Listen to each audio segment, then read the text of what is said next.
Nice. Tes suara. Tes. Belum masuk nih suara nih. Suara tes.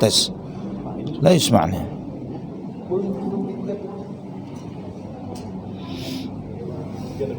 Tes.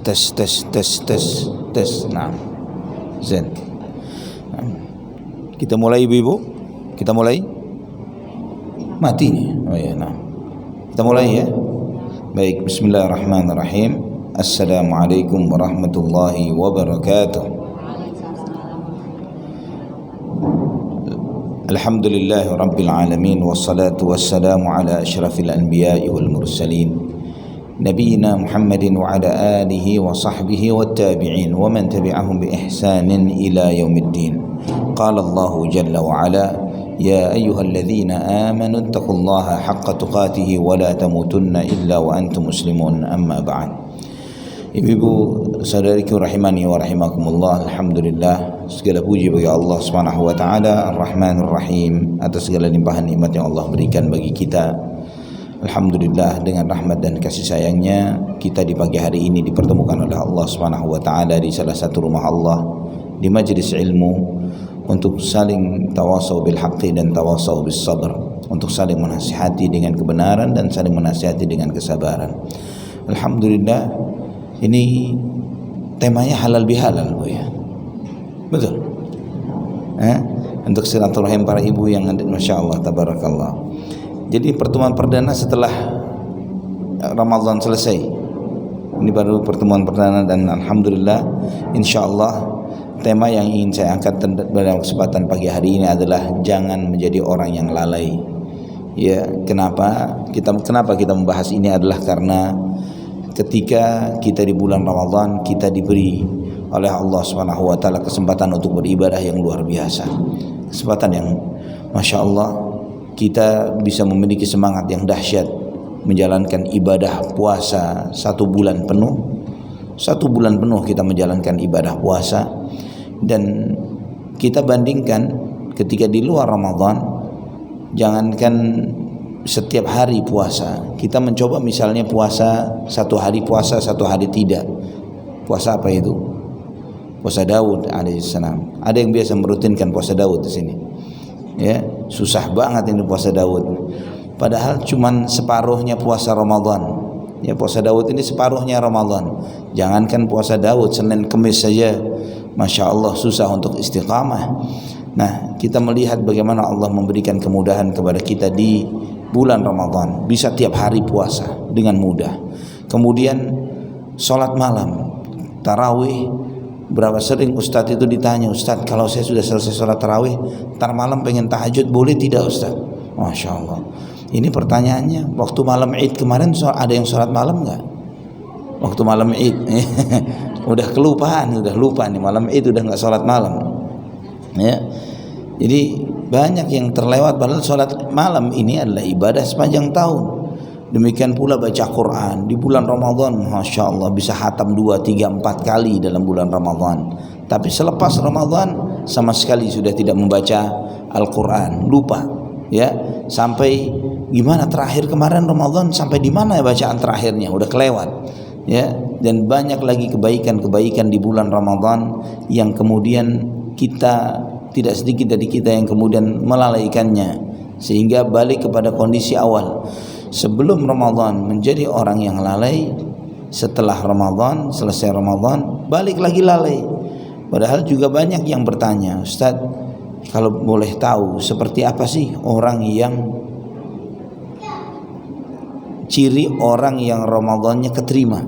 Ya, ciri orang yang Ramadannya dia mendapatkan diterima oleh Allah dan kemudian dia mendapatkan Lailatul Qadar. Apa cirinya? Nah, di antara cirinya itu sebenarnya sederhana, yaitu sebagaimana yang Allah Subhanahu wa taala sebutkan dari tujuan awal kita puasa Ramadan, yaitu Allah berfirman, ya ayyuhalladzina amanu kutiba alaikumusiyam kama kutiba alal ladzina min qablikum la'allakum tattaqun. Wahai orang yang beriman, diwajibkan bagi kalian berpuasa sebagaimana diwajibkan bagi orang-orang sebelum kalian agar kalian bertakwa. Jadi Kalau kita mengetahui, jika kita ingin mengetahui bahwa apakah kita diterima atau tidak puasa kemarin, apakah kita termasuk mendapatkan Lailatul Qadar atau tidak, coba kita tanya apakah kita sudah menjadi orang yang lebih bertakwa atau tidak. Ya, menjadi orang yang lebih bertakwa, menjadi orang yang lebih baik, menjadi orang yang semakin bersemangat di dalam beribadah kepada Allah Subhanahu wa taala. Itu di antara ciri-ciri orang yang Ramadannya diterima oleh Allah Subhanahu wa taala. Dan alhamdulillahnya kita sebagai muslim, kita ini terus diajarkan oleh Allah Subhanahu wa taala untuk berpindah dari satu ibadah ke ibadah yang lainnya. Karena memang tujuan hidup adalah untuk beribadah kepada Allah. Allah berfirman, "Wa ma khalaqatul jinna wal insa illa liya'budun." Dan tidaklah aku ciptakan jin dan manusia kecuali untuk beribadah kepadaku, untuk beribadah kepada Allah Subhanahu wa taala. Maka kita melihat kegiatan setiap muslim itu dia berpindah dari satu ibadah ke ibadah yang lain. Sebagai contoh misalnya selesai Ramadan, ya, kita masuk malam Id, kita pindah kepada ibadah yang lain, yaitu takbir. Kita mengucap Allahu Akbar, Allahu Akbar, Allahu Akbar, La ilaha illallah, Wallahu Akbar, Allahu Akbar, walillahil hamd. Kita bertakbir malam Id, kita takbir sambil apa? Membagi zakat fitr. Ya, kita berbagi zakat fitrah. Ini ibadah. Besoknya Id, di samping kita bertakbir, tetap kita menjalankan sholat 5 waktu, kita sholat Id. Selesai sholat Id, ngapain? Makan lontong ya. Selesai sholat Id, silaturahim. Ya, kita berkunjung ke teman, ke keluarga, ke sahabat. Itu ibadah. Ya, subhanallah. Inilah kehidupan seorang muslim, pindah dari satu ibadah ke ibadah yang lain, terus demikian. Nah, itulah yang menjadikan kehidupan seorang muslim sebagaimana yang kita ikrarkan, inna salati wa nusuki wa mahyaya wa mamati lillahi rabbil alamin la syarika lahu wa bidzalika umirtu wa ana awwalul muslimin. Sesungguhnya salatku, sembelihanku, hidupku, matiku untuk Allah Subhanahu wa taala. Maka kehidupan seorang muslim itu terus dihiasi dengan ibadah. Masuk bulan Syawal, ada puasa apa? Puasa Syawal. Berapa hari puasa Syawal? 6 hari. Yang Nabi SAW bersabda, "Man shama Ramadhana thumma atba'ahu sittan faka'annama shama ad-dahr." Barang siapa yang puasa Ramadan dan kemudian diiringi dengan 6 hari di bulan Syawal, maka seperti puasa setahun. Ya, seperti puasa setahun. Kenapa dihitung seperti puasa setahun? Ya, karena Allah Subhanahu wa taala ini selalu membalas al-hasanatu bi'ashri amsalha ila 700 dhaif. Setiap kebaikan tidak pernah dibayar satu oleh Allah. Setiap satu kebaikan yang dilakukan minimum dibalas 10 kali lipat. Nah, 1 bulan Ramadan puasa, kita puasa 1 bulan dibayar 10 bulan. Ya, 1 bulan dibayar 10 bulan, minimum 10 kali lipat. 6 hari dibayar minimum berapa hari? 60 hari. Ya, 10 kali lipat. 60 hari berapa bulan? 2 bulan. Jadi 1 bulan dibayar 10 bulan, 60 hari dibayar 2 bulan. Jadi seperti 12 bulan puasa. Ini kelebihannya yang puasa Syawal. Ya, kelebihannya yang puasa Syawal. Dia melakukan puasa itu, dia mendapatkan pahala puasa setahun penuh. Jadi kalau ibu-ibu hari ini ngumpul, Masya Allah, ini buat saya semua nih. Kalau nggak habis nggak apa-apa. Masya Allah, banyak banget menunya. Ya, nah ini lebih halal bihalal ya. Betul, boleh ditemenin. Silakan Pak Idris, silakan. Nah, ini misalnya di hari ini kita tidak puasa karena lagi halal bihalal nih, ya, lagi makan-makan dan nggak tahu acaranya apa lagi setelah ini, gitu ya. Hari ini tidak puasa, tapi tetap dihitung puasa oleh Allah kalau kemarin puasa Syawal. Ya, jika kemarin puasa Syawal walaupun hari ini tidak puasa, maka tetap dihitung dapat pahala puasa. Jadi ibu-ibu tetap makan-makan, tetap senang-senang, tetap jalan-jalan misalnya, tapi tetap dihitung sedang puasa. Ini luar biasanya puasa Syawal. Nah, kalau misalnya Waduh, Syawal kelewat nih Ustaz. Sudah Dzulqa'dah nih. Qadarullah nih. Belum terpenuhin. Jangan putus asa, masih ada puasa-puasa yang lain. Di antaranya puasa yang menyebabkan seseorang itu mendapatkan pahala puasa setahun penuh, yaitu puasa 3 hari tiap bulan. Ya, yang biasa disebut ayyamul bid atau hari-hari putih. Nah, ayyamul bid memang benar afdalnya adalah 13, 14, 15 ya, di bulan-bulan qamariyah ya, di bulan-bulan Islam. Bukan 13, 14, 15 di bulan Juni, bukan ya, tapi di bulan-bulan qamariyah. Nah, kalau misalnya ibu-ibu tidak bisa di bulan tersebut, misalnya karena uzur, karena sakit, karena datang bulan dan faktor-faktor yang lainnya, maka puasa 3 hari di dalam setiap bulan itu boleh dilakukan di hari-hari yang lain. Ya, apakah itu berurutan atau tidak? Misalnya, saya maunya 3 hari tapi Senin, Kamis, Senin gitu misalnya. Boleh tidak? Boleh. Ya, jadi tidak harus berurutan. Nah, kenapa 3 hari tiap bulan ini pahalanya juga sama seperti puasa setahun? Kenapa? Ada yang tahu? Karena setiap kebaikan dibalas 10 kali lipat. 3 hari dibayar 30 hari. Ya, 3 hari itu dibayar 30 hari. Jadi kalau tiap bulan kita 3 hari puasa, dihitung 1 bulan puasa. Ya, dihitung 1 bulan puasa. Ini dahsyatnya Islam. Ini luar biasanya Islam. Abu Hurairah radhiyallahu an beliau mengatakan, "Ausani khalili bi thalathin." Kekasihku Muhammad sallallahu alaihi wasallam berpesan kepadaku untuk menjalankan 3 ibadah. An asuma thalathata ayyam fi kulli syahr, yaitu aku puasa 3 hari tiap bulan. Kemudian yang kedua adalah wa an usalli raka'atai duha, aku salat 2 rakaat salat duha. Kemudian wa an utir qabla an arqud, dan yang ketiga adalah aku salat witir sebelum tidur. Nah, 3 hal ini adalah ibadah yang mudah, ibadah yang tidak susah. 3 hari dalam setiap bulan ya, sedangkan kita mengetahui bahwa ibadah puasa itu di samping beribadah yang mengandung pahala yang luar biasa, juga memiliki dampak kesehatan yang luar biasa bagi setiap orang yang menjalankannya. Orang yang istiqamah menjalankan ibadah puasa maka sehat fisiknya, ya, karena memang di antara cara agar tubuh kita itu merasakan kenyamanannya, ketenangannya, ya, rahatul batan fi qillati ta'am, kata para ulama, bahwa istirahatnya perut itu ketika sedikit makan.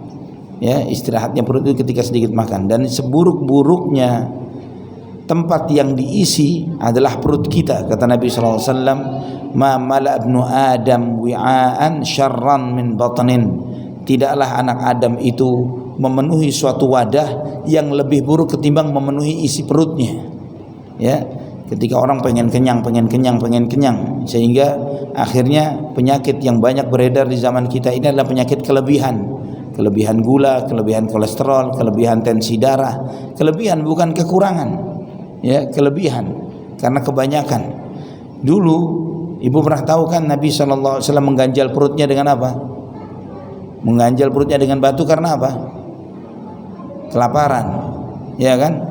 Kalau orang sekarang mengganjal perutnya pakai korset karena kegendutan, ya, supaya nggak kelihatan gemuk, akhirnya cari korset gimana caranya supaya tidak ada perutnya. Ya, jadi kebalik. Jika kita menjalankan ibadah puasa, di samping beribadah juga memberikan kemaslahatan bagi seseorang. Dia jadi lebih sehat, jadi lebih sabar, jadi lebih tabah menghadapi ujian-ujian hidup. Karena orang yang puasa itu dilatih untuk bisa nahan diri. Dia dilatih untuk tidak rewel, ya. Namanya orang puasa, ketika dia waktunya buka puasa, air yang ada ketika misalnya dia lagi safar atau lagi di masjid, adanya cuma kurma dan air, nikmatnya luar biasa, ya, nikmatnya luar biasa. Nggak perlu dia rewel dan cerewet untuk urusan makanan. Dan kalau dia terbiasa puasa, maka urusan makannya itu bukan lagi sesuatu yang menjadi prioritas. Dia tidak perlu lagi harus menunya makan apa dan sebagainya. Karena di antara penyakit juga di zaman sekarang ini adalah dengan adanya ketika kita ingin makan kita buka GrabFood, GoFood, ya. Adanya GrabFood dan GoFood ini membuat kita ini bukan makan untuk hidup tapi hidup untuk makan. Ya. Kenapa? Kalau makan untuk hidup, kita lapar makan. Apa yang ada sudah, yang penting laparnya hilang. Itu poinnya. Tapi sekarang enggak. Kita lapar, mau makan, buka aplikasi. 15 menit enggak kepilih. Ya, 15 menit ini udah pernah, itu belum, ini jauh, ini dekat, ini enggak ada diskon, sibuk urusan menu yang mau dikonsumsi. Sedangkan tinggal ngambil nasi, bikin telur ceplok, jadi udah. Ya, kalau mau enak dikit dikasih sambal sama bawang goreng, Masya Allah. Ya, ini sudah luar biasa nikmatnya. Namun karena kita yang lapar bukan cuma perut, matanya lapar, hatinya lapar, akhirnya kita sibuk dengan hal-hal yang seperti ini. Kemudian juga ada puasa, contoh lainnya adalah puasa Senin Kemis. Ya, tu'radul a'malu likulli yaumil itsnaini wal khamis wa inni uhibbu an tu'rada a'mali wa inni sha'im. Amalan itu dihadapkan kepada Allah itu setiap hari Senin dan Kamis, dan aku menginginkan jika ketika amalku dilaporkan kepada Allah aku dalam keadaan berpuasa. Ini diantara keutamaan puasa Senin Kamis. Dan juga tadi Abu Hurairah mengatakan salat 2 rakaat duha. 2 rakaat duha ini ibadah yang mudah, ya, tidak susah, yang gampang, yang bisa dilakukan oleh kita dimanapun, ya, kapanpun dengan gampang. Dan salat witir sebelum tidur, ya, salat witir sebelum tidur ini adalah bentuk latihan kita untuk salat malam, ya, bentuk latihan kita untuk menjaga salat malam kita. Sebagian besar kita berkeinginan untuk bisa salat tahajud di waktu malam. Ya, luar biasa bisa sholat tahajud, apalagi istiqamah sholat tahajud. Namun betapa seringnya di antara kita ini sudah nawaitu ingin sholat tahajud dari 2-3 tahun yang lalu tapi nggak pernah bangun. Ya, sudah niat nawat tahajud, ya Allah, ini sudah alarm pada bunyi, tapi alarm dimatiin tidur lagi. Ya, nah, daripada terus seperti itu, lebih baik dimulai dari yang mudah. Bagaimana yang mudah? Witir sebelum tidur. Ya, lakukan sholat witir sebelum tidur. Bagaimana caranya supaya tidak merepotkan? Mau tidur pakai mukena repot lagi nantinya. Ya, nggak bakal terlaksana. Jadi cara yang mudah adalah setelah sholat isya, ba'diyah isya, setelah itu witir. Ya, setelah ba'diyah isya 2 rakaat, setelah itu witir. Mau witirnya 3 alhamdulillah, 1 juga nggak apa-apa. Tapi yang penting sedikit tapi rutin, itu lebih baik daripada nggak pernah sama sekali. Atau misalnya punya semangat beramal yang luar biasa, dulu pernah puasa Daud misalnya, dulu pernah one day one juice misalnya, tapi dulu kapan dulu Ustaz, tapi grupnya udah pada bubar. Ya, daripada ngejar one day one juice yang akhirnya semangatnya cuman sepekan, 2 pekan, sebulan, 2 bulan, lebih baik kata Nabi SAW dalam hadis riwayat Imam At-Tirmidzi disahihkan oleh Syekh Al-Albani rahimahullah, barang siapa yang membaca 10 ayat di 1 malam, dia tidak tercatat sebagai orang yang lalai. 10 ayat susah atau mudah nih? Mudah, 10 ayat. Itu yang disampaikan oleh Nabi, 10 ayat di 1 malam tidak tercatat sebagai orang yang lalai. Jadi malah Nabi SAW tidak mengatakan 1 halaman, 10 ayat. Nah, 10 ayat ini kalau dijaga dengan istiqamah, sebagaimana sabda Nabi SAW, ahabbul a'mali indallahi ta'ala adwamuha wa in qalla. Amalan yang paling dicintai oleh Allah Subhanahu wa taala adalah yang rutin walaupun sedikit. Ya, rutin walaupun sedikit. Kita berambisi pengen amal yang banyak, namun amal yang banyak ini hanya setahun sekali. Itu tidak lebih baik daripada yang rutin tapi yang sedikit tapi rutin. Ya, contoh misalnya sedekah. Dulu pernah sedekah misalnya, luar biasa sedekahnya banyak, dibandingkan dengan orang yang rutin misalnya setiap hari 2.000. 2.000 rupiah tiap hari sedekahnya, tapi rutin istiqamah tiap hari dia sedekah 2.000. Adwa muhawain qalla, yang rutin tapi sedikit itu lebih baik daripada yang banyak tapi jarang-jarang. Ya, termasuk juga misalnya insyaallah sebentar lagi di bulan Dzulhijjah ada puasa. Yang puasa itu kalau kita jalani akan mendapatkan pahala, dihapus dosanya setahun lalu dan setahun akan datang. Puasa apa namanya? Di bulan Dzulhijjah. Ada yang tahu? Ada yang tahu? Ini belum sesi soal jawab, ustadznya yang nanya. Ya, di bulan Dzulhijjah ada puasa 1 hari. Kalau dijalanin, jika dijalanin puasa itu akan memberikan pahala, dosa setahun lalu diampunin, dosa setahun akan datang diampunin oleh Allah. Puasa wukuf Arafah, barakallahu fiik, masya Allah. Saya nggak bawa hadiah, mau kue bu. Ya, ini apa namanya, puasa Arafah, tanggal 9 Dzulhijjah, ya, tanggal 9 Dzulhijjah. Itu pahalanya diampunin dosa 2 tahun, luar biasa. Ya, sehari dijalanin tapi memberikan pahala 2 tahun dosa diampunin oleh Allah Subhanahu wa taala. Hal-hal ini diajarkan oleh Nabi kita Muhammad sallallahu alaihi wasallam supaya suasana dan nuansa Ramadan itu tidak hilang di rumah kita. Ya. Apa yang ibu-ibu rasakan ketika di bulan Ramadan di rumah? Sahur bareng, buka puasa bareng, apa rasanya? Enak atau enggak enak? Sesuatu yang nikmat, yang luar biasa, keluarga ngumpul, kita dengan anak kita, dengan pasangan kita dan sebagainya. Ini sesuatu yang indah, yang luar biasa. Ketika kebersamaan di dalam beribadah kepada Allah Subhanahu wa taala. Sayang kebersamaan yang seperti ini cuma dirasakan di bulan Ramadan saja. Ya, sayang.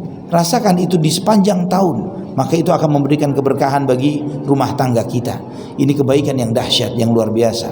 Ada cerita di dalam kitab-kitab para ulama salafun salih terdahulu, yaitu ketika ada seorang pembantu yang bekerja di satu rumah, ya, dan kemudian ketika satu hari tuan rumahnya belanja dengan cukup banyak, masya Allah. Kemudian pembantunya nanya, masya Allah nih, tumben-tumben ini belanjaannya menjadi banyak seperti ini. Oh ya, karena mau Ramadan.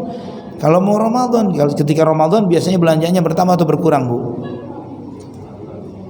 Tahu ya, suami tahu ini, nambah. Padahal makannya berkurang tapi belanjanya nambah. Masya Allah. Nah, ini memang kebiasaan Ramadan. Nah, kemudian si pembantunya nanya, jadi kalian ini hanya puasa di bulan Ramadan saja? Dan dia mengatakan, saya dulu bekerja di satu rumah yang suasana Ramadan itu kami rasakan sepanjang tahun, ya, dengan Senin Kemisannya, dengan 3 harinya di Ayyamul Bidnya. Maka itu terasa bahwa ada makan sahur bareng, ada buka puasa bareng, bukan hanya di Ramadan, di Dzulqa'dah berasa, Dzulhijjah berasa, dan seterusnya.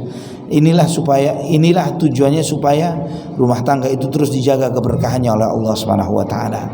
Nah, di samping ibadah puasa juga ibadah yang lainnya seperti sedekah, ya, sedekah memang di bulan Ramadan itu memiliki prioritas, memiliki kedudukannya tersendiri. Sebagaimana kata Ibnu Abbas radhiyallahu anhuma, kana Rasulullah sallallahu alaihi wasallam ajwadun nas wa kana ajwaduhu fi Ramadan, bahwa Nabi SAW itu orang yang paling dermawan, dan masuk bulan Ramadan lebih dermawanan lagi. Ya, Nabi SAW ini suka berbagi. Ma su'ila an syai'in faraddahu, atau kama qala as-sahabah, bahwa Nabi SAW tidak pernah menolak orang yang datang meminta. Ya, orang yang datang meminta selalu diberi oleh Nabi SAW. Dan Nabi SAW senang memberi, dan bahagianya ketika memberi lebih besar ketimbang bahagianya yang menerima. Ini Nabi SAW. Nah, berbuat baik, bersedekah, terutama berbagi makanan, itu jangan sampai dibatasi hanya di bulan Ramadan saja, ya. Bahkan kesempatan kita untuk berbuat baik itu bisa sepanjang tahun. Di antara kebaikan itu adalah dengan berbagi makanan, ya. Di zaman Nabi SAW, sedekah itu yang paling dominan itu bukan dinar atau dirham, bukan duit, tapi makanan. Ya, pernah ada orang yang datang meminta-minta, datang ke rumah Nabi SAW, Kemudian Aisyah yang melihat peminta ini seorang ibu dengan kedua orang anaknya, seorang ibu dan kedua orang anaknya masih kecil. Kemudian Aisyah mencari apa yang bisa diberi. Ternyata dia tidak punya apapun kecuali 3 butir kurma. Maka dia berikan 3 butir kurma. Kira-kira kalau pengemis sekarang dikasih 3 kurma, dia apain? Dibuang sama dia. Ini dikasih 3 butir kurma pengemis itu. Maka diterima 3 butir kurma ini, masing-masing satu dikasihkan ke anaknya yang masih kecil, yang satu dipegang oleh ibunya. Ternyata 2 kurma ini dimakan sama anaknya, habis. Tinggal 1 butir kurma. Tinggal 1 butir kurma, kedua anaknya ngelihat ke ibunya, ya, masih mengharap kurma lagi. Maka sang ibu tidak makan, diambil 1 butir itu, dibelah menjadi 2, dikasihkan ke masing-masing anaknya. Itu membuat Aisyah terheran-heran. Subhanallah.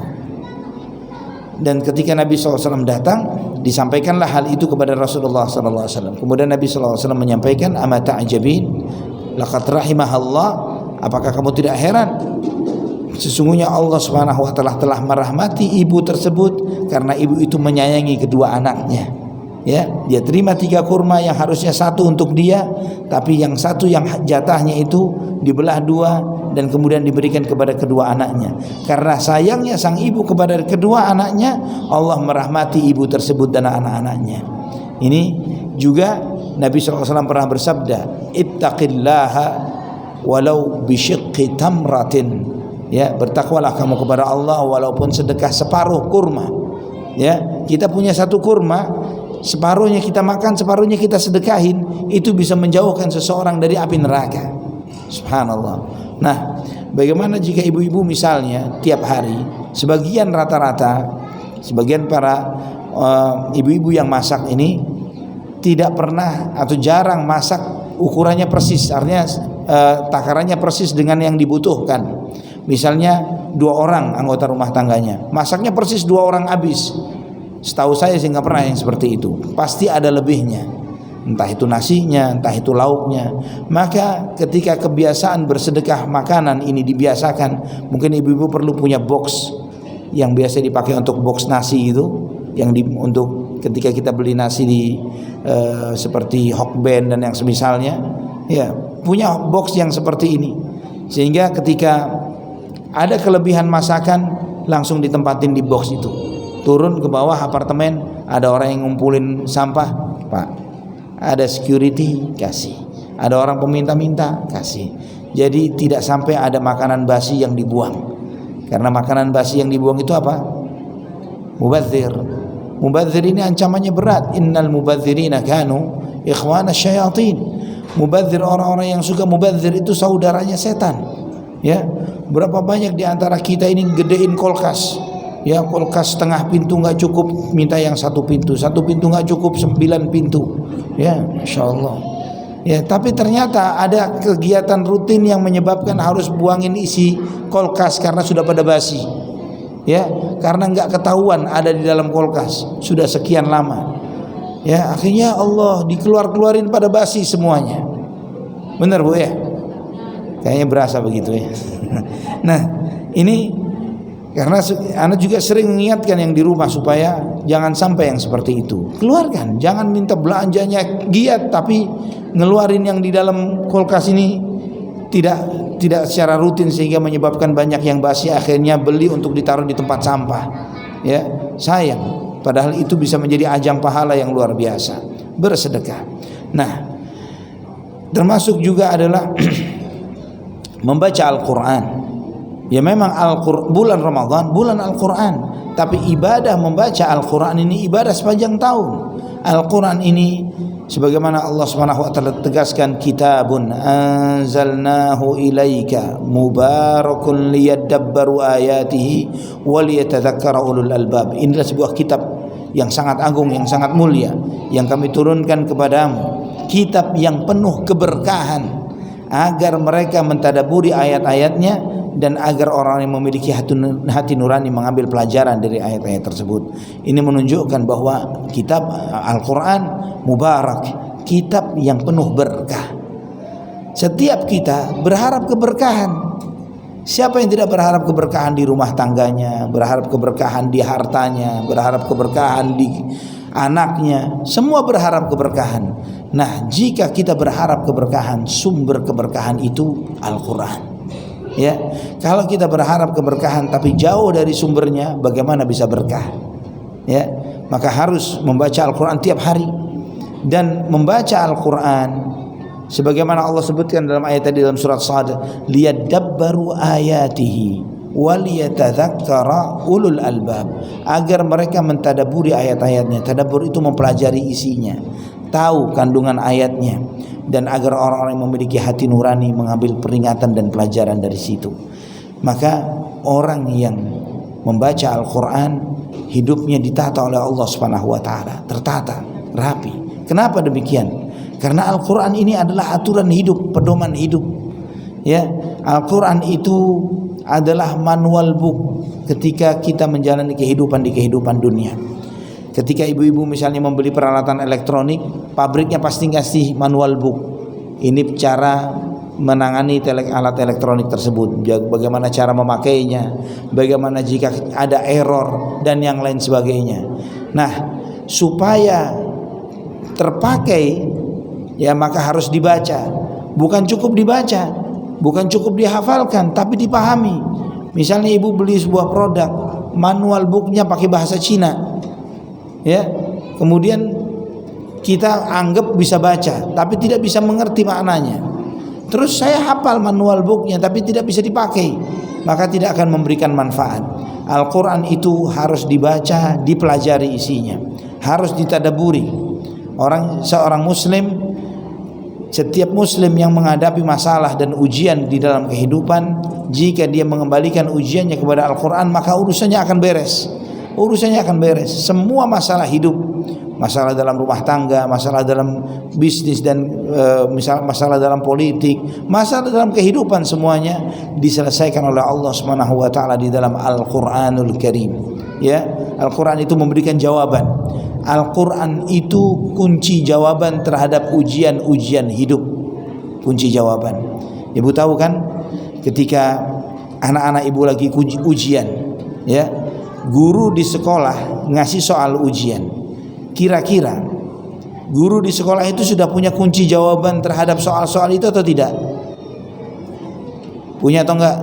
Enggak mungkin guru ngasih ujian, dia ngasih soal tapi enggak punya kunci jawaban. Pasti setiap guru sudah punya kunci jawaban terhadap soal-soal yang akan disampaikan kepada siswanya. Nah, Allah Subhanahu wa taala yang memberikan kepada kita ujian kehidupan.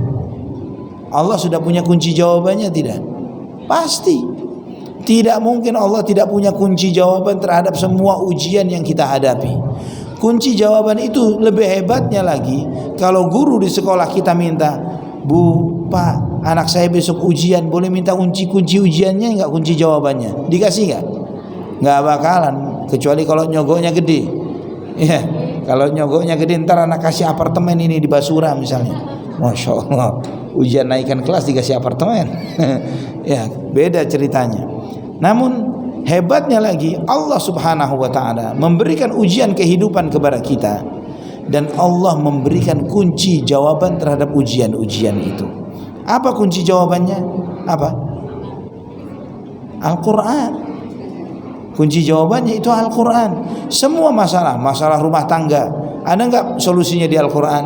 Ada. Pertikaian suami istri mulai yang dari ringan sampai yang berat, ada penjelasannya di dalam Al-Quran. Permasalahan waris, ada jawabannya di dalam Al-Quran. Permasalahan hubungan tetangga dengan tetangga yang berselisih, ada hubungannya, ada penjelasannya di dalam Al-Quran. Sampai permasalahan dengan pemerintahan, rakyat terhadap pemerintahannya, dan demikian pula sebaliknya. Apakah ada jawabannya dalam Al-Quran? Ada penjelasannya dalam Al-Quran. Semuanya ada.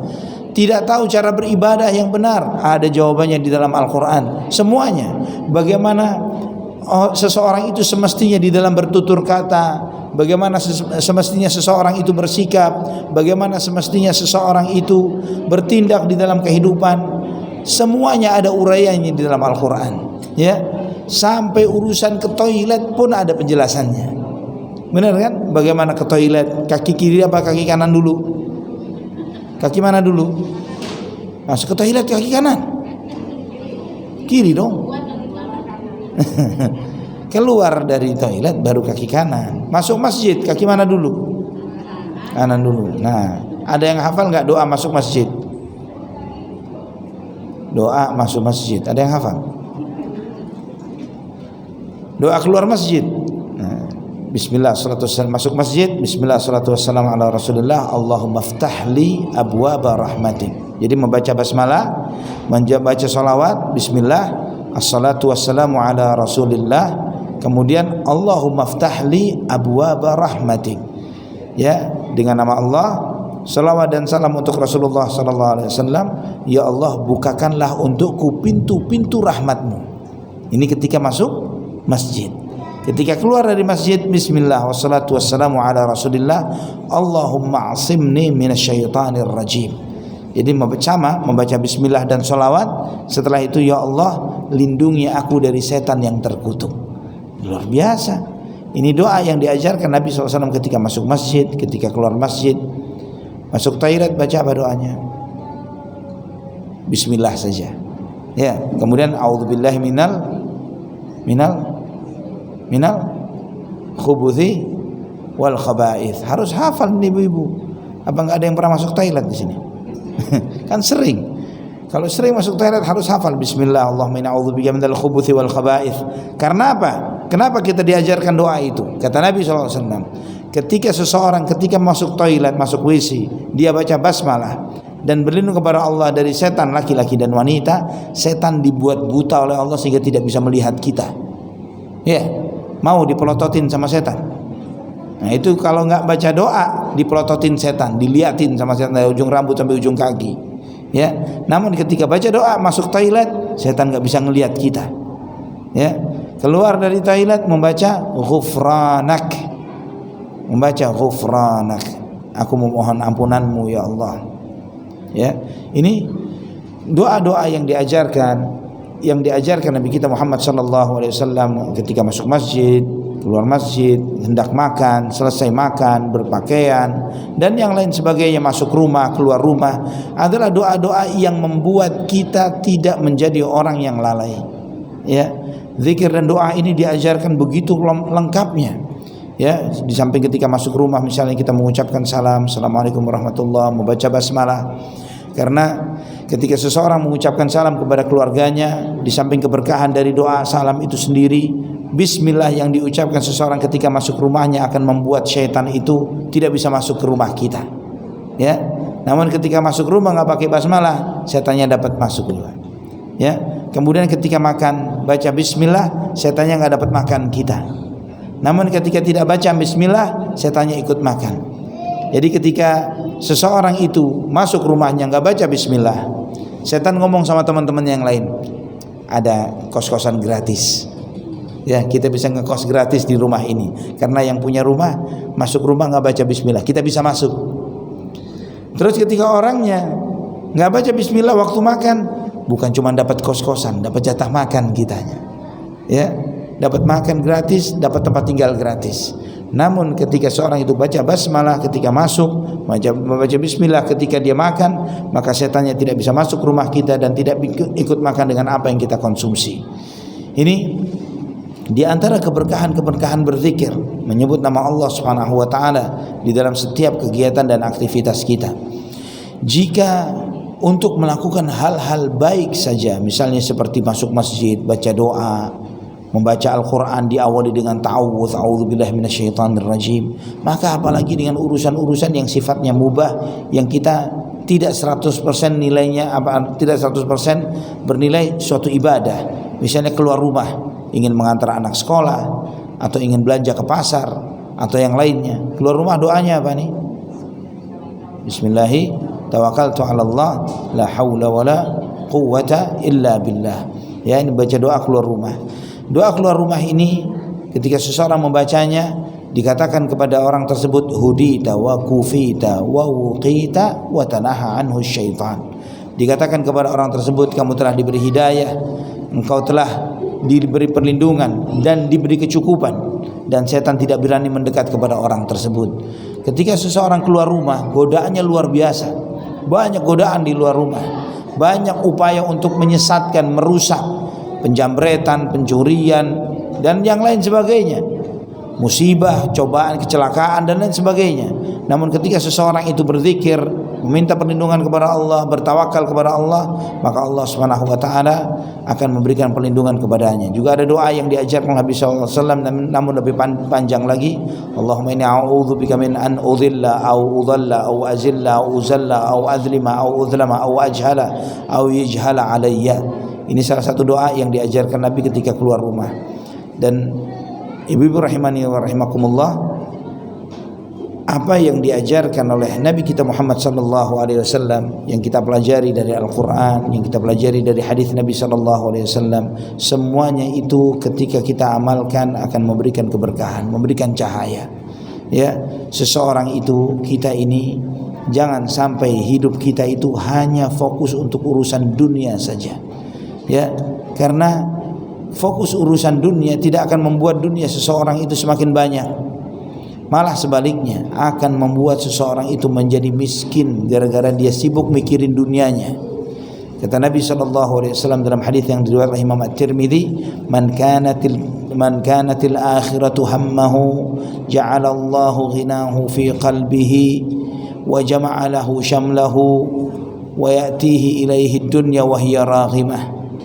ومن كانت الدنيا همه جعل الله فقره بين عينيه وفرق له شمله ولم يأتي إليه من الدنيا إلا ما قدر له. Dalam hadis riwayat Imam At-Tirmidzi dengan sanad yang sahih, barang siapa yang fokusnya adalah akhirat, yang dia cari adalah akhirat, maka Allah akan jadikan kekayaan bagi orang itu di dalam hatinya. Maka rizkinya yang berserakan dikumpulkan oleh Allah, dan dunia akan datang kepada orang itu dalam keadaan hina, tanpa susah payah. Artinya hina itu dalam arti dia tidak perlu mengorbankan waktunya untuk ibadah, untuk ngejar-ngejar dunia. Dia tidak perlu mengorbankan waktunya dari keluarga dan anak-anaknya untuk mendidik dan membesarkan mereka, atau silaturahim, atau berbakti kepada kedua orang tuanya untuk mengejar-ngejar dunia. Allah beri kecukupan kepadanya dan dunia akan datang kepadanya dalam keadaan hina. Sebaliknya orang yang sibuk fokusnya ngurusin dunianya, man kanatid dunya hammahu ja'alallahu faqrahu baina ainai, Allah akan jadikan kemiskinan itu di depan matanya. Terus takut miskin, terus takut kekurangan, terus berasa ketakutan, wah ini naik, itu naik, ini naik, itu naik, terus terlalu kepikiran terhadap permasalahan-permasalahan dunia. Wa farraqa lahu syamlah, maka dia dengan susah payah mencari dunianya, berserakan rezekinya.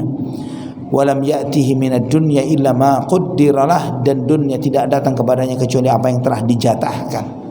Cuma dapat jatah yang minim, ya, karena fokusnya dunia. Kalau fokusnya akhirat, dunia ini sangat murah. Allah akan memberikan kepadanya akhirat dan bonusnya dunia sebagai tambahan. Namun orang yang fokusnya dunia belum tentu dapat dunianya. Berapa banyak orang yang materialis, ya, yang berharap ambisi terhadap dunia, namun dia tidak memiliki materi, tidak memiliki dunia. Berapa banyak orang yang hidupnya santai-santai, yang tidak terlalu mengejar dunia dan sebagainya, Allah berikan kepadanya kecukupan dunianya. Dan ketika dia fokus dengan ibadahnya, fokus kepada akhirat, tidak hanya dunia yang diberi kecukupan, akhirat pun diberi kecukupan oleh Allah Subhanahu wa taala. Mungkin sampai di sini Ibu, karena acaranya masih banyak. Ya, masih banyak acaranya. Apalagi setelah ini Bu? Arisan? Sebelum saya tutup silahkan, kalau ada yang mau ditanyakan monggo, silahkan. Ada yang bertanya?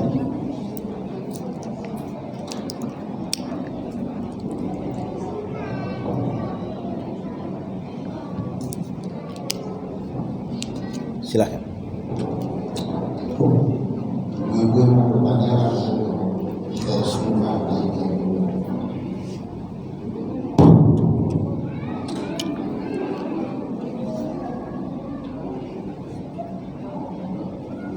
Cukup panjang kabelnya ya, cukup panjang kan, bisa ke tengah ya. Insya Allah nyampe.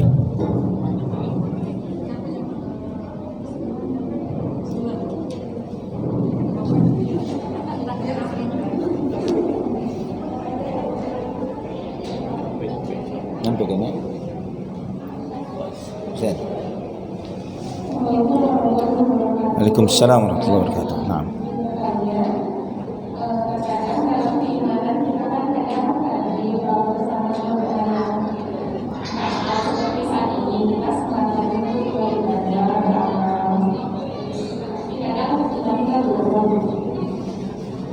bagaimana cara menjaga istiqomah dalam keluarga kalau kondisi lagi turun, suami lagi turun, bagaimana supaya tetap bahkan bisa naik begitu, jangan turun gitu. Baik, ya, afwan. Bagaimana agar iman itu tidak turun? Kita harus tahu bahwa turunnya iman itu manusiawi, ya, karena iman itu sebagaimana ditegaskan oleh para ulama ahlus sunnah wal jamaah, al imanu yazidu wa yanqus. Kata para ulama bahwa iman itu bertambah dan iman itu berkurang. Bertambahnya karena apa? Karena ketaatan kepada Allah, berkurangnya karena dosa dan maksiat. Dan Nabi SAW menyampaikan, likulli amalin syirrah wa likulli syirratin fatrah, faman kanat fatratuhu ila sunnati faqad ihtada wa man kanat fatratuhu ila ghairi dzalika faqad halak. Setiap amalan itu ada masa-masa semangatnya dan ada masa-masa jenuhnya. Maka barang siapa yang ketika berada di masa jenuhnya beramal beribadah, ketika imannya turun, dia di atas sunnahku, maka dia mendapatkan hidayah dan petunjuk. Namun barang siapa yang offside, yang keluar dari itu, maka celakalah dia. Ini menunjukkan kepada kita bahwa ketika seseorang itu turun imannya, jangan sampai pada titik yang menyebabkan dia terjerumus dalam dosa dan maksiat. Ya, jangan sampai. Karena iman ini, ketika seseorang itu mengupgrade imannya, menaikkan imannya dengan apa? Dengan ketaatan kepada Allah dan duduk di majelis ilmu, beribadah, beramal saleh. Dengan ibadah-ibadah itu membuat imannya meningkat. Nah, setiap orang yang meningkat imannya pada titik tertentu pun pasti akan mengalami penurunan. Misalnya dia naik 10 level, misalnya naik tangga nih dari tangga 0 ke tangga 10, terus dia turun 3, masih di tangga iman yang ke-7, ya, masih di level keimanan.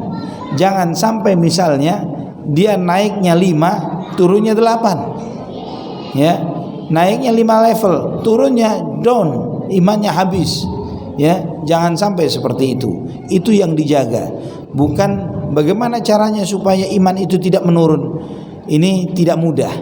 Yang harus diketahui adalah apa yang menjadi penyebab turunnya iman dan apa yang menjadi penyebab naiknya iman.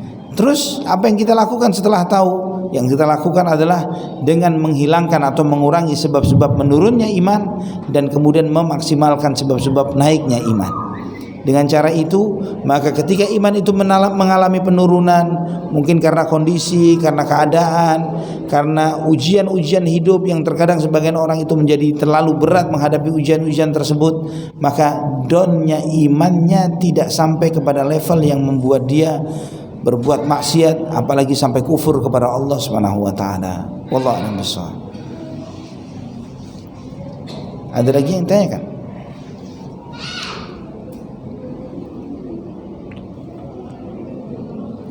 Silahkan Bu.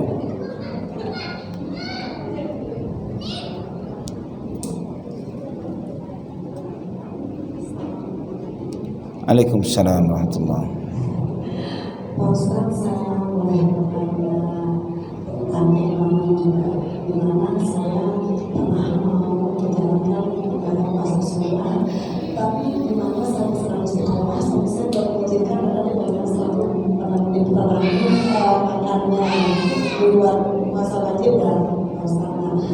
Apakah dalam keadaan keimanan saya masih untuk menaik lalu di saat saya lagi menghadapi ibadah saya pada isu di sunnahnya puasa sunnah itu, salah nggak saya menjalankan ibadah puasa sunnah itu sendiri? Karena suami belum mengizinkan. Baik, suami di rumah Bu? Di rumah, pensiunan, Kebetulan pensiunan. Dan ketika ibu kasih tahu, suami mengizinkan tidak? Saya sudah, saya pengen semakin mendalami istiqomah saya. Cuma karena suami saya pengen mengajar sunnah itu, saya pengen ada istri pakai terus. Iya. Kalau Ustaz, apakah saya, kalau saya nenek atau tidak, saya mau asap Iya, Masya Allah. Artinya ketika ibu mengatakan ingin puasa dan kemudian suami mengiyakan, walaupun mungkin bahasanya ibu agak ngeyel ya, tapi suami mengatakan ya itu boleh, ya tidak salah, insya Allah tidak berdosa. Karena sebetulnya ya bolehlah wanita ngeyel, tapi kan suami juga punya hak veto gitu. Tapi ketika suami tidak mengeluarkan vetonya dan silahkan boleh puasa, maka puasanya benar dan insya Allah boleh diteruskan. Barakallahu fiik. Nah. Ada lagi pertanyaan? Ini memang Anda disampaikan oleh panitia supaya nggak boleh lama-lama, karena acaranya masih panjang katanya. Silakan. Waalaikumsalam warahmatullahi wabarakatuh. Ustaz mau tanya, boleh nggak sih kita mengulang ayat di dalam Al-Quran itu, misalkan kayak setiap selesai sholat gitu harus baca 40 kali atau sampai 1000 kali, itu kan diizinkan apa enggak sih? Baik. Zikir yang dikaitkan dengan waktu atau kondisi tertentu, maka itu harus ditanyakan apakah Nabi SAW mengamalkannya atau tidak. Ya, contoh orang yang membaca ayat kursi sesudah sholat misalnya. Contoh aja, ayat kursi sesudah sholat. Orang yang membaca ini, dia harus bertanya, apakah Nabi SAW mengamalkannya atau tidak? Dan ternyata iya, Rasulullah SAW mengamalkannya. Maka itu menjadi sebuah sunnah, yaitu membaca ayat kursi sesudah sholat. Bahkan jaminannya surga, sebagaimana sabda Nabi SAW, barang siapa yang sholat 5 waktu, kemudian dia selesai sholatnya, di antara zikirnya dia membaca ayat kursi, maka tidak ada yang menghalangi dia untuk masuk surga kecuali karena dia memang belum meninggal dunia. Ya, ini contohnya. Jadi ketika kemudian ada orang mengajarkan, begini saja nih, ada amalan bagus nih, membaca surat ini, ayat ini sekian kali sesudah sholat. Misalnya satu ayat tertentu atau surat tertentu dibaca sekian kali, misalnya baca Al-Fatihah saja misalnya, contoh saja Al-Fatihah. Maka ketika orang mengajarkan baca Al-Fatihah sesudah sholat, tanya, maaf nih saya mau bertanya, apakah itu diajarkan Nabi SAW atau tidak, dipraktekkan tidak oleh beliau? Dan ternyata tidak. Al-Fatihah, Nabi SAW tidak membaca Al-Fatihah sesudah sholat. Maka bukan merupakan sunnah, ya tidak sunnah orang yang merutinkan membaca Al-Fatihah sesudah sholat. Bahkan Nabi SAW mengingatkan, man amila amalan laisa alaihi amruna fahuwa raddun. Barang siapa yang mengamalkan suatu amalan tidak ada perintah dan contoh dari kami, pasti ditolak oleh Allah. Ya, kenapa ditolak? Karena dia melakukan suatu amalan yang dia anggap baik, padahal hal baik itu tidak diketahui oleh Nabi SAW. Ya, contoh maksudnya begini, orang yang mengamalkan zikir seperti yang tadi ibu tanyakan, apakah surat apa yang dibaca, yang dirutinkan sekian puluh kali, sekian kali, tanya kepada orang itu, apa yang Anda lakukan ini baik atau tidak? Jawabannya dia apa? Baik. Pastikan begitu ya. Baik kok ini, apa salahnya? Tanya lagi kepada orang tersebut, saya mau bertanya, Rasulullah SAW tahu tidak kalau hal itu baik? Ditanya, apakah Nabi SAW tahu tidak hal itu baik? Kira-kira jawabannya apa? Jawabannya salah satu dari dua. Apakah Nabi dikatakan tahu atau tidak tahu? Ya, kalau dia mengatakan Rasulullah SAW tahu Nabi SAW tahu. Terus kita tanya lagi, kalau Nabi SAW tahu bahwa apa yang Anda lakukan ini baik, kenapa kok tidak diajarkan ke kita? Ya, kalau tahu yang baik, kenapa tidak dicontohkan dan diajarkan oleh beliau kepada kita? Terus kalau dia menjawab Rasulullah SAW nggak tahu kalau ini baik, mana mungkin ada seorang umat Muhammad SAW lebih ngerti Islam ketimbang Nabi Muhammad SAW? Paham bu ya? Jadi itulah kenapa kita tidak boleh dengan gampang-gampang mencontoh, meniru, mengamalkan ajaran tertentu yang diajarkan oleh seseorang kepada kita. Ini baik loh, ini nggak ada jelek, ini kan cuma baca ayat Quran. cuman begini dan begitu, ini cuman diulang sekian kali. Semua itu akan baik jika ada tuntunan dan contoh Nabi Muhammad SAW. Kalau tidak ada tuntunan, maka pertanyaannya dua tadi. Yang pertama, Rasulullah SAW tahu tidak hal itu baik. Kalau Nabi SAW tahu, kenapa tidak diajarkan? Kenapa kok tidak ada sunnahnya? Tidak ada praktek Nabi SAW. Kalau dia mengatakan Nabi SAW tidak tahu, maka apakah mungkin ada seorang umat Muhammad SAW yang lebih tahu tentang Islam ketimbang Nabi Muhammad? Ini mustahil. Allah a'lam bishawab. Satu pertanyaan terakhir mungkin. Ada yang bertanya? Ya, silakan.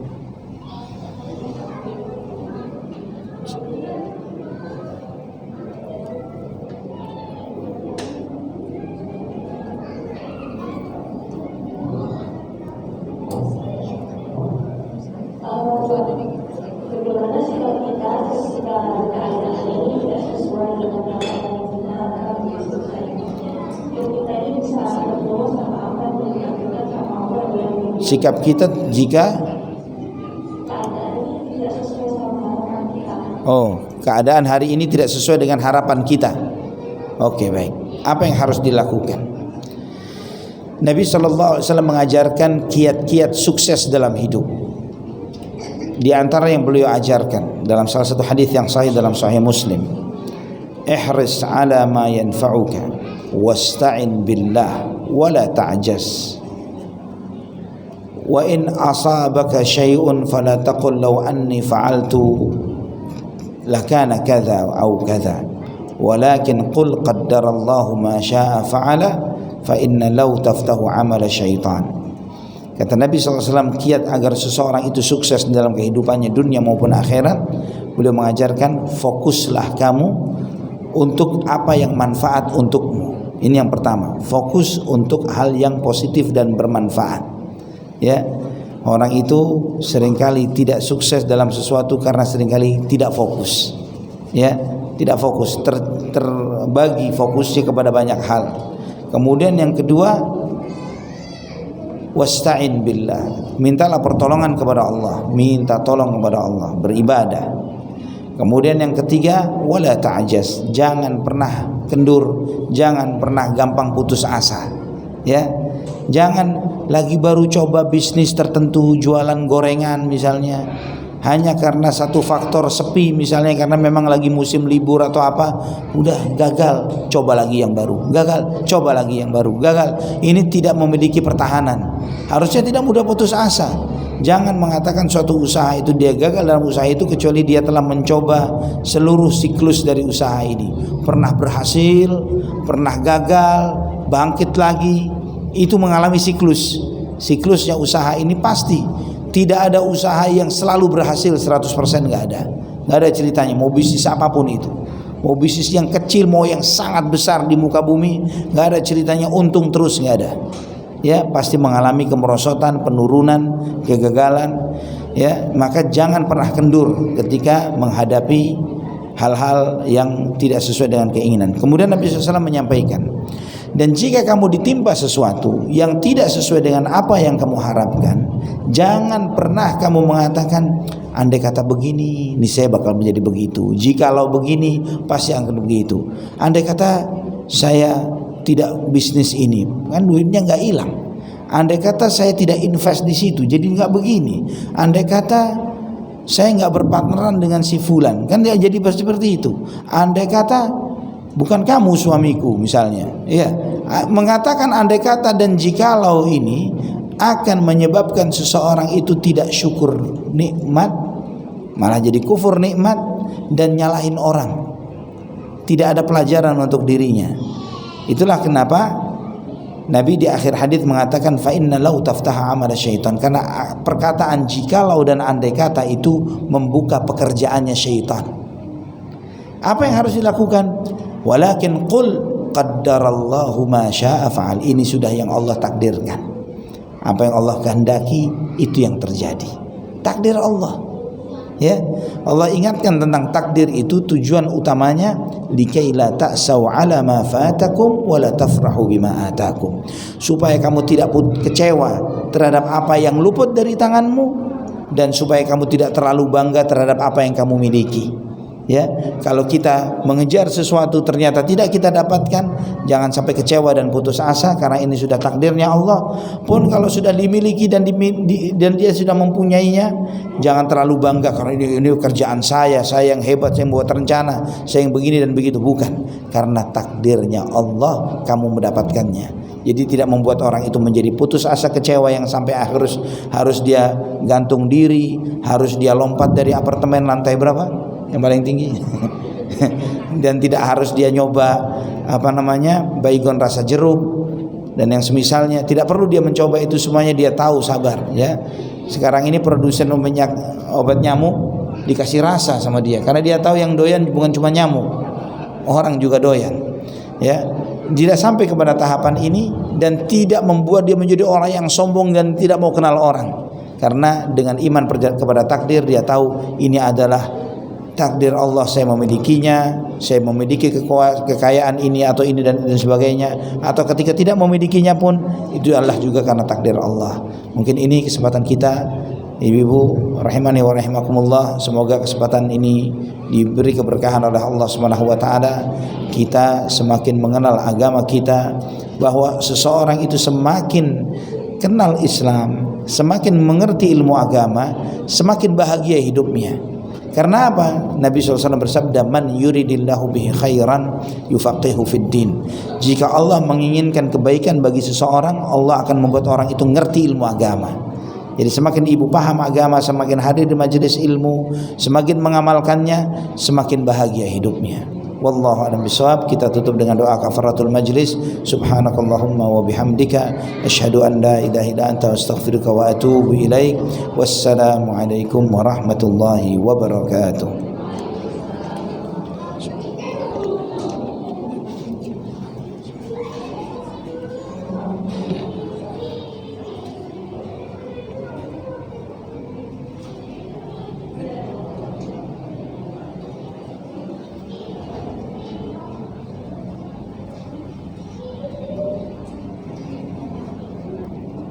Bismillahirrahmanirrahim. Bismillahirrahmanirrahim. Assalamualaikum warahmatullahi wabarakatuh. Ibu-ibu silakan dilanjutkan sendiri acaranya. Ini kami serahkan mic-nya kepada ibu-ibu. Terima kasih. Wassalamualaikum warahmatullahi wabarakatuh. Buat tanya jawab, mic yang buat tanya jawab yang keliling. Itu Bu.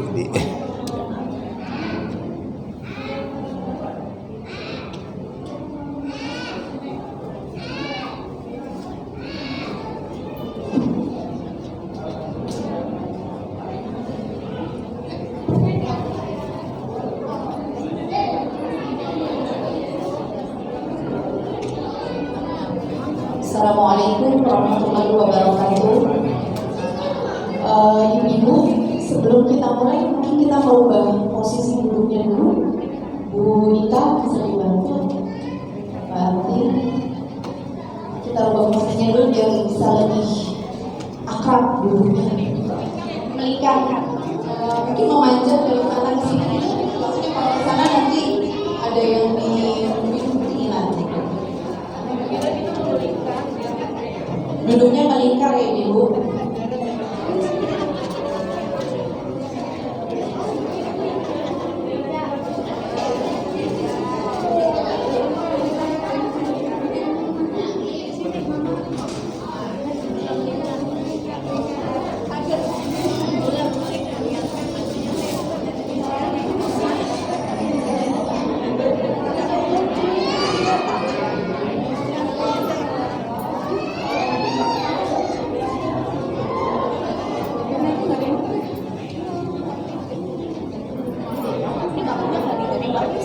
Ini barusan. Ini buat ibu-ibu nanti memperkenalkan diri. Oh, itu iya ya. Oh, ini sih ampun. Oh, udah ini aja ampun, Mak.